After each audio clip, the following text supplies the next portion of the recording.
The 7 deadly sins: lust, wrath, envy, greed, sloth, gluttony, and pride. Historically, these sins have claimed to be the worst humanity has to offer. Each sin attributes to a major flaw in a person's disposition. Through each of these 7 deadly sins is an opportunity for a person to commit atrocious acts such as murder. This special edition of Seriously Strange is powered by Slasher, a new original series coming to Chiller, the only network dedicated to around-the-clock scares. An innocent victim killed from road rage, a man who had such a hunger that traditional food simply wouldn't do, and a prideful killer who did the unthinkable in the courtroom. All this and more on this special episode of Seriously Strange.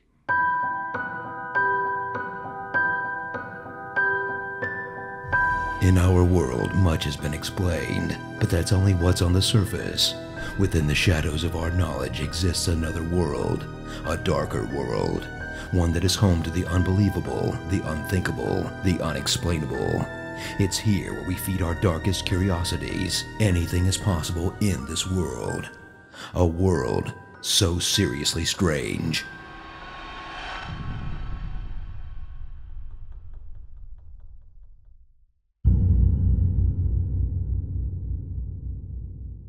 A killer who claimed the life of her patients without mercy, all for a sexual thrill. Jane Toppan was born in 1857 in Massachusetts to a mother who died from tuberculosis and a father who was known very well in the community for being absolutely insane. At nearly 30 years old, Jane began training to become a nurse at Cambridge Hospital. Instead, she treated her patients like guinea pigs with experiments, often overdosing patients simply to see what the effects would be. She would at times get into the beds with her victims and hold them as they drifted away from the medication.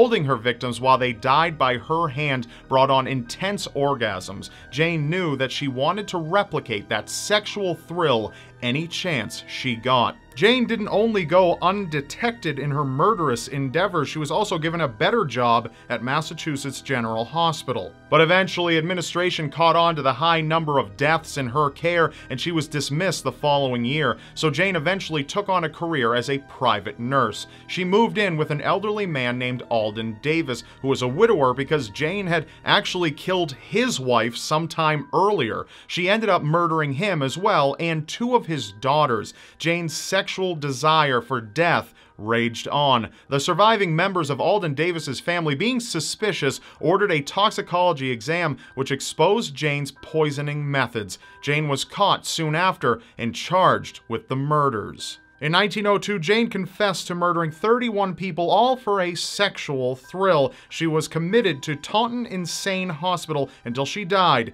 in 1938.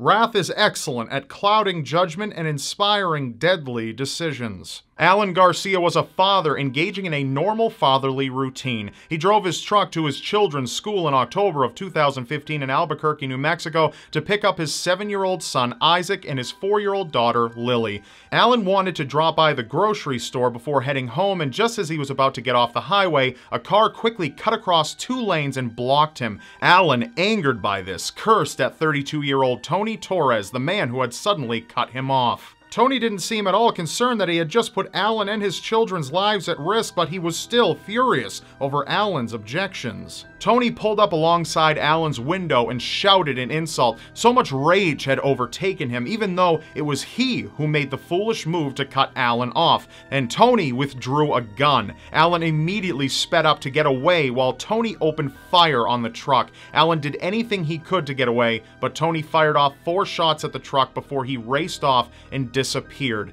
During the chaos, Alan heard his son utter something he'll never forget. Isaac said, "She's bleeding."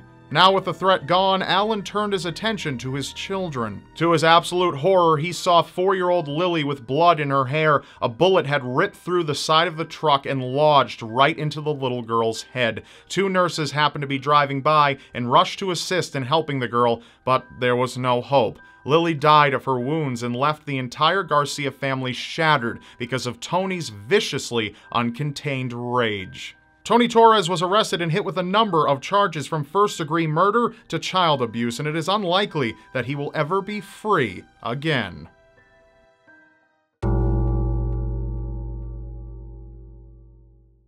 Envy can be a harmless, natural desire to have something that someone else possesses, but for some, if they can't have it, nobody can. Christine Paolilla was a girl born into a family soon to fall apart. Her father died in a work-related accident and her mother began abusing drugs. To make matters worse for Christine, in just kindergarten, she was diagnosed with alopecia, which resulted in noticeable hair loss. Because of this condition, Christine wore wigs and struggled with self-esteem over her appearance. Christine eventually reunited with her mother, who had remarried, and moved to Clear Lake City, Texas, and enrolled in Clear Lake High School. She was soon befriended by two very popular girls named Rachel and Tiffany. Her two new friends gave her a makeover to boost her self-confidence, and in 2003, Christine was voted Miss Irresistible by the entire student body and even got herself a boyfriend. Things seemed to be going better than ever, but there was an unseen darkness inside of Christine. She was known to be very jealous, but no one really knew just how much. Despite her good fortune, she had a burning envy for the life she couldn't have.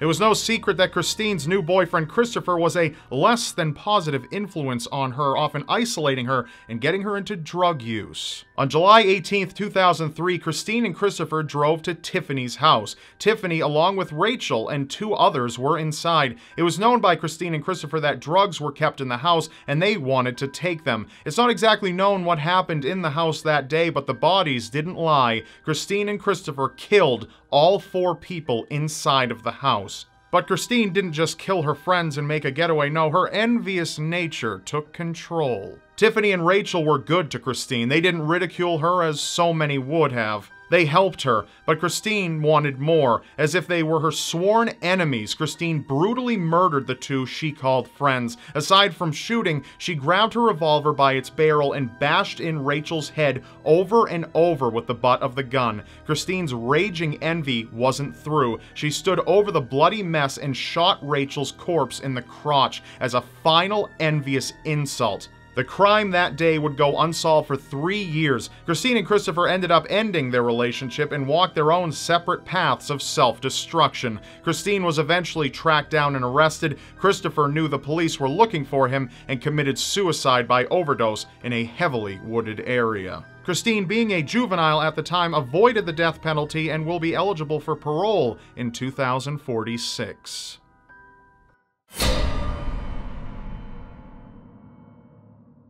Having a lot of money can be a curse disguised as a blessing. This could apply most to those who win the lottery. In November of 2006, Abraham Shakespeare, a hard-working man from Florida, ended up winning $30 million in 2006 when he won the lottery after giving his friend Michael money to buy him a couple of tickets. After taxes, Abraham took home $17 million.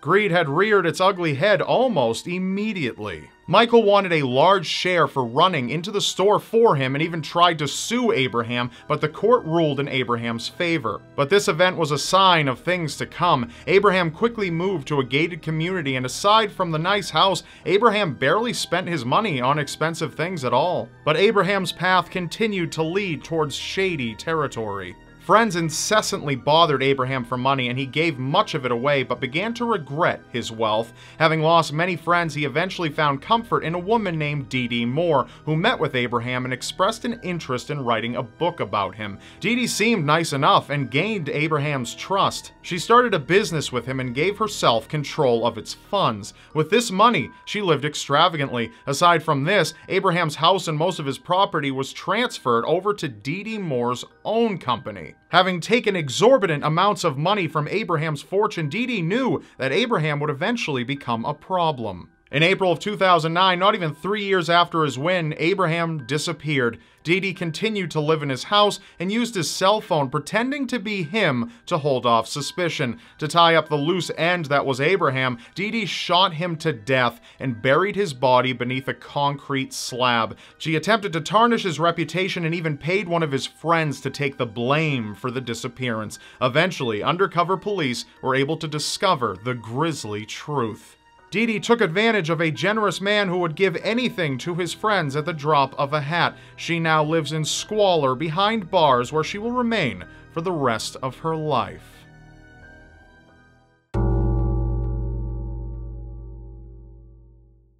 Some people will do just about anything to get out of work. Henry Chow Hoi Lung was a 31-year-old man from Hong Kong and was professionally lazy. He enjoyed a lavish lifestyle provided by his elderly parents. They provided Henry with everything he could possibly ask for, but Henry began to develop a dangerous sense of entitlement and believed that he didn't have to earn what he received and that it should just be given to him. But in 2013, after 31 years of supporting him, his parents had had enough. They wanted Henry to go out and support himself and cut off his flow of money. Henry was more than just a little upset, so he began to plot. Instead of getting a job and supporting himself financially, he teamed up with a friend and took 3 months to make a few final purchases with the money he had. A couple of refrigerators, sets of knives, microwaves, and a rice cooker. He explained to his friend what he planned on doing, and his friend agreed to help with the aftermath for fear Henry would murder his mother if he refused. Henry's parents knew that he was upset over the event, so when Henry invited his parents over for lunch at his flat one day,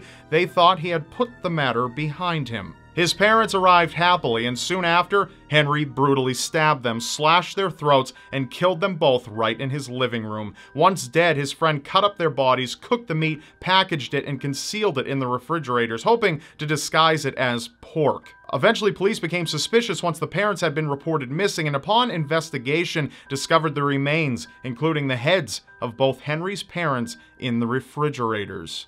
Henry was found guilty of the murders and now continues to be lazy for the rest of his life behind bars.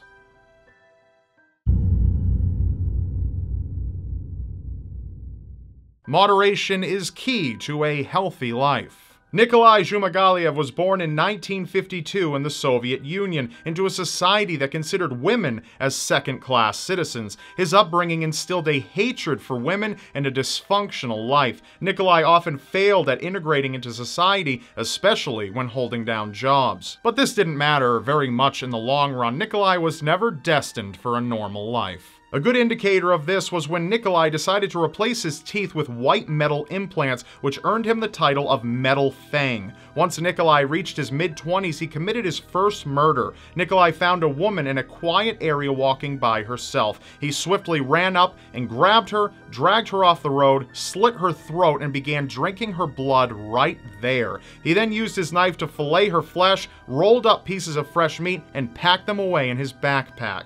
Nikolai now had a taste for murder and human. The remainder of Nikolai's free life would be a constant search for his next meal. This was a man who loved eating people. He'd go on to commit nearly 10 more murders, almost all of which he ate. It's been said that he would at times host dinner parties for his friends and prepare large meals made of his victims. Eventually, Nikolai's incessant need to kill and to eat overpowered him, and he did something incredibly bold. While hosting one of his dinner parties, Nikolai couldn't resist luring one of his good friends into the kitchen and killing her right there. Eventually, 2 of the guests wandered into the kitchen to find their companion's head severed and sitting on the stove, while Nikolai loomed over her massacred body, soaked in blood. Because of this, Nikolai was committed to a mental institution and continues to remain there today, if only he had better control over his cravings.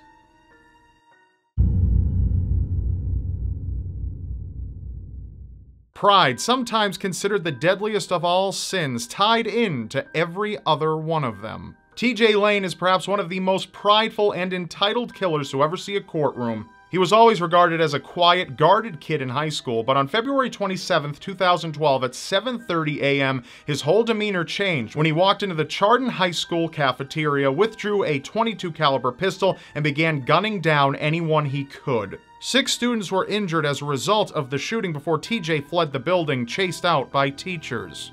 3 of those students tragically died from their wounds. 1 was paralyzed from the waist down. Just 2 months before, a Facebook post made by a T.G. Lane on Facebook was posted poetically referring to people as lesser and peasants and was signed off with, "Die, all of you." TJ was arrested shortly after the brutal shooting and pled guilty for his crimes. Perhaps most arrogant and prideful of all was the time of his sentencing. When arriving in the courtroom, he took off his button-up shirt to reveal a white t-shirt with the word "killer" written across it. As the families of those impacted by his actions spoke to him, he smirked and laughed. Worst of all, TJ at one point turned to address those family members and held up his hand, raised his middle finger, made disgustingly crude comments about the deaths of their sons, and cursed them. TJ Lane was sentenced to life in prison, having been too young at the time of the events to be given the death penalty. He managed to escape from prison in 2014, but was quickly recaptured and sent off to a super security prison where he spends 23 hours of each day in a tiny cell. The families of the victims know it's here that he will rot, but he will never regret his decision to kill those he felt inferior that day. And that's all for this episode, but one thing before you go. Special thanks to Chiller for sponsoring this episode. Slasher is Chiller's first original series, and if you're intrigued by twisted criminal minds, you need to watch this show. Slasher is a series about a young woman named Sarah Bennett who returns to her old hometown and ventures back to the house where she was born. But this story isn't about happily dusting off old memories. Sarah's birth in that home occurred under horrific circumstances on the same night that her parents were viciously murdered by an unknown killer who, for reasons unknown, spared her life when she was only a newborn. Now Sarah, years later, finds herself caught up in the middle of a terrifying series of copycat killings tied to the punishments of the 7 deadly sins, and now she must unravel the mystery that leaves her suspicious of her own family and friends. Not knowing who is a suspect or who will be the next victim, Sarah tries desperately to discover the truth behind her parents' deaths while also trying to prevent anyone else from meeting the same fate. Slasher is a gripping, edge-of-your-seat thriller that you need to see, so don't miss the show's double episode premiere on Friday, March 4th at 9 p.m. Eastern Time. You can go to chillertv.com, linked in the description below, to see what channel Chiller is on with your cable provider. Slasher is scary good, and if you watch, I will be watching with you. Remember, you may not believe it, but anything is possible in a world so seriously strange. And if you'd like to learn more dark and disturbing topics from me, please be sure to subscribe to my channel now. And I will see you next Wednesday.